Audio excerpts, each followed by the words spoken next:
So ayun guys, magandang tanghali po sa ating lahat. Ayan, muli po tayo nandito sa Upper Farm. Ayan, yan yung paligid. Saka yan po guys ay mga malunggay po yan. Ayan, mga alternatibong pakain sa ating mga alagang baboy.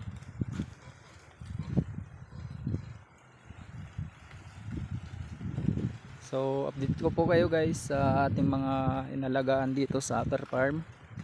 Bali 24 na patining, saka may dinagdag po na 4 na biik.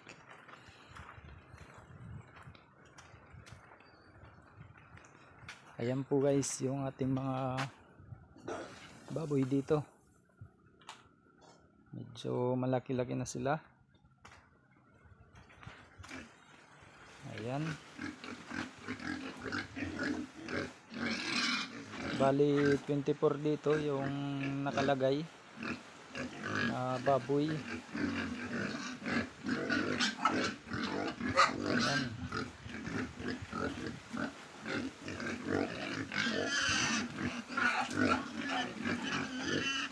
Tapos may additional po tayo guys dito na 4. Ayan, so bali gumawa lang guys ng panibagong kulungan. Gawang kahoy lang, ayan.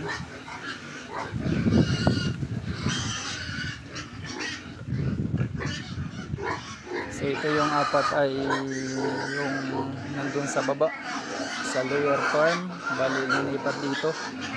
Ginawan po guys ng kulungan.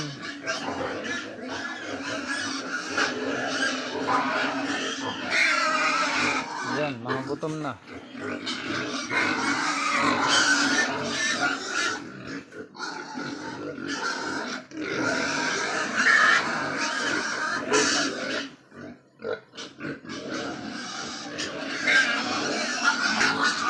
So yung gagawin natin guys ay papasnakin po natin sila ng malunggay. Bali kukuha tayo guys ng mga malunggay. Ito nga pala guys, yung nandito ay yung mga asula. Ayan, mga asula po yan.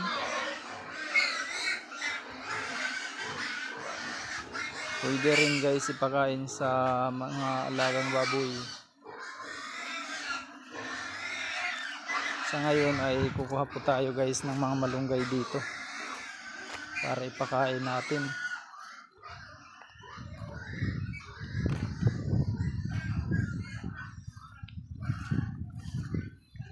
Ayan.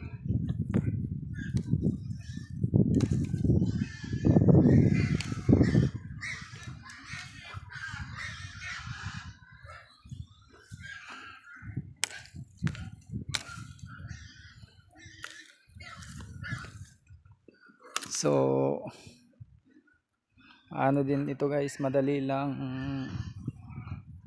manahon yung malunggay.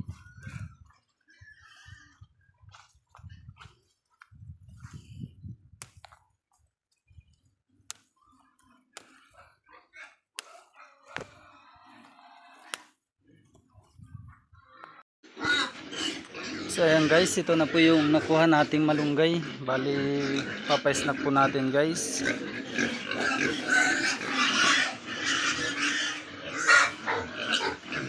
Sa kabila.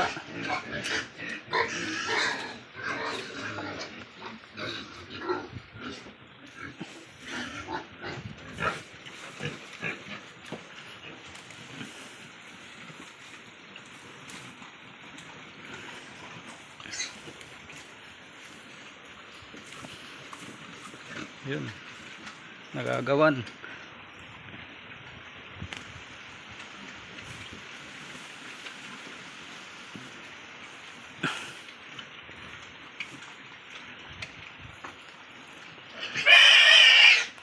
Gagaway pa ka mo.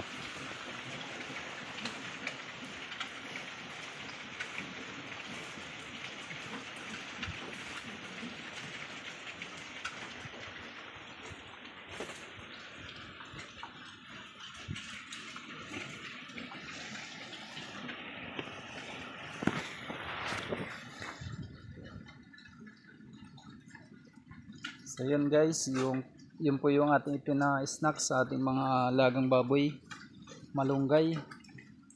at saka Madre de Agua, yung pinapa-snack, and then ipil-ipil, at saka yung mga sula guys. Ayan, so may mga sula lang dito guys. Yan yung mga bid na yan, mga sula po yan guys.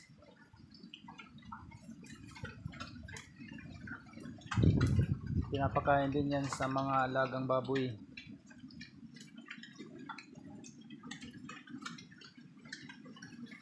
Ayan.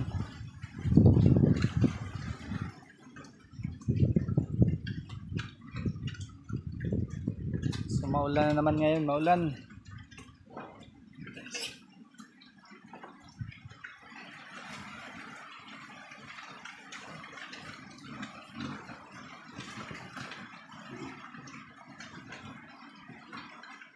Ayan, bali mga February guys, pwede na to i-dispose.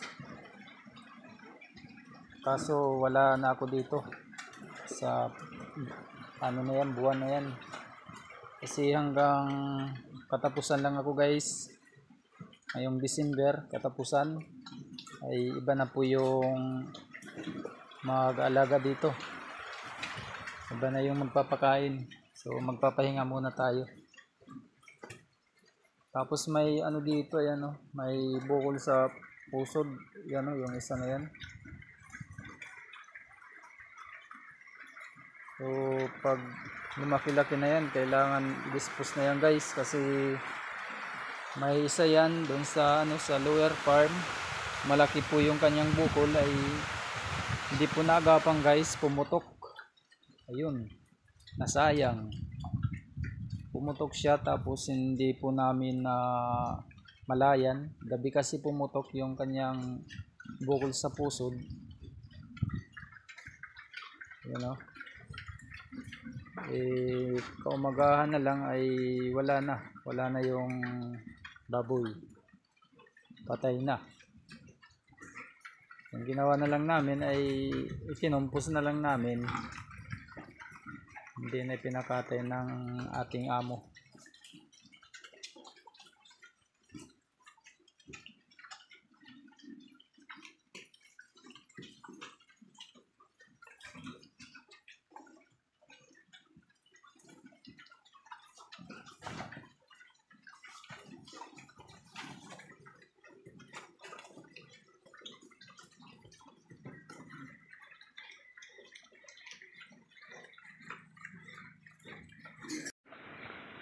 So ayan guys, yan lang muna po yung ating update sa ating mga alagang baboy dito sa Upper Farm. Ayan.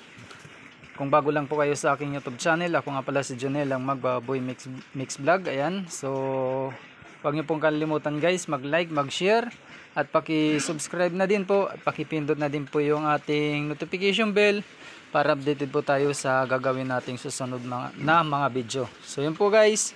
God bless po sa inyong lahat.